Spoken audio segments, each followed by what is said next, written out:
Por que será que radiação faz mal? Bom, é muito importante pontuar que não é sempre que radiação faz mal. Ela pode fazer, ela tem potencial para machucar. Mas para que isso seja verdade, precisa acontecer uma combinação de fatores ao mesmo tempo para que isso aconteça, como por exemplo, o tipo de radiação, a dose, o tempo de exposição, o fracionamento, qual é a região do corpo que essa radiação está incidindo, qual é a sensibilidade das células daquele organismo, entre muitas outras coisas. Mas quando a situação é problemática e esses fatores coincidem, como que a radiação machuca exatamente? E o mais importante, se ela é tão perigosa, por que a gente não sente ela? Bom, a radiação é uma forma de energia invisível que pode atravessar o nosso organismo e, a depender da faixa de energia, pode interagir com as menores unidades que nos formam, que são os átomos. Quando essa interação acontece, a radiação pode bagunçar esses átomos em um processo que a gente chama de ionização. Na maioria das vezes, o nosso organismo consegue reorganizar esses átomos sem problema. Mas em algumas situações, essa bagunça escalona e atinge níveis mais altos, afetando moléculas importantes que estão dentro das nossas células, como, por exemplo, o DNA, que é a molécula mais importante porque é o manual de instrução de funcionamento para a célula. Nosso organismo é muito eficiente em consertar os danos no DNA, porque ele enfrenta outros fatores que também danificam o DNA diariamente, como radicais livres, raios ultravioletas, etc. Mas às vezes, o mecanismo de reparo falha. E aí podem acontecer duas situações principais. Se a dose for muito alta, o DNA é danificado de modo irreparável e isso faz com que a célula morra.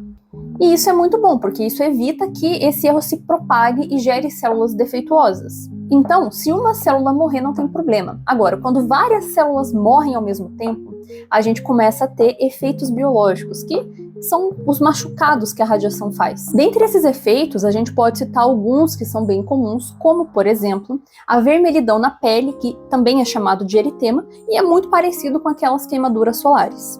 Outro efeito que também acontece é a catarata, que é aquela opacificação do cristalino.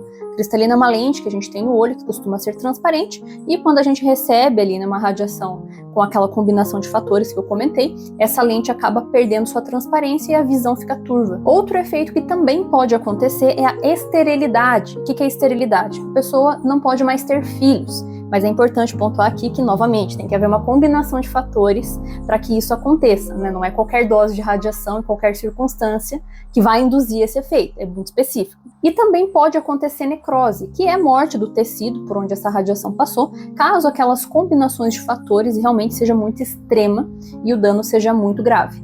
E em casos muito excepcionais, quando a gente tem uma irradiação de corpo inteiro, uma dose muito alta de uma vez só, pode acontecer o desenvolvimento da síndrome aguda das radiações, que é uma síndrome letal, não tem como curar a pessoa, em que a gente tem a falência da medula óssea, do trato digestivo e do sistema nervoso. Mas isso também é uma coisa que só acontece em acidentes radiológicos ou acidentes nucleares, não é rotineiro, porque realmente é uma situação muito crítica e letal. Agora, com doses menores de radiação, o DNA pode sofrer danos, mas danos parciais que o organismo tenta consertar. Mas, às vezes, nessa tentativa de reparo, esse reparo é feito de um modo falho. E justamente por isso, aquele DNA mal reparado pode gerar uma mutação que pode vir a originar um câncer. Então vejam que não é que a radiação vai dar câncer, mas ela pode vir a causar uma mutação que pode vir a originar um câncer, a depender de uma série de outras circunstâncias. Aí, por que a gente não sente se a radiação é tão perigosa? Porque ela não ativa as nossas terminações nervosas, porque ela interage a nível atômico. E os nossos nervos estão a nível tecidual, ou seja, os tecidos são compostos por átomos e não o contrário, então é por isso que a gente não sente. E é justamente por isso que a gente tem proteção radiológica, né? Já que é uma coisa que a gente não sente e pode vir a fazer mal, a gente tem que criar medidas protetivas.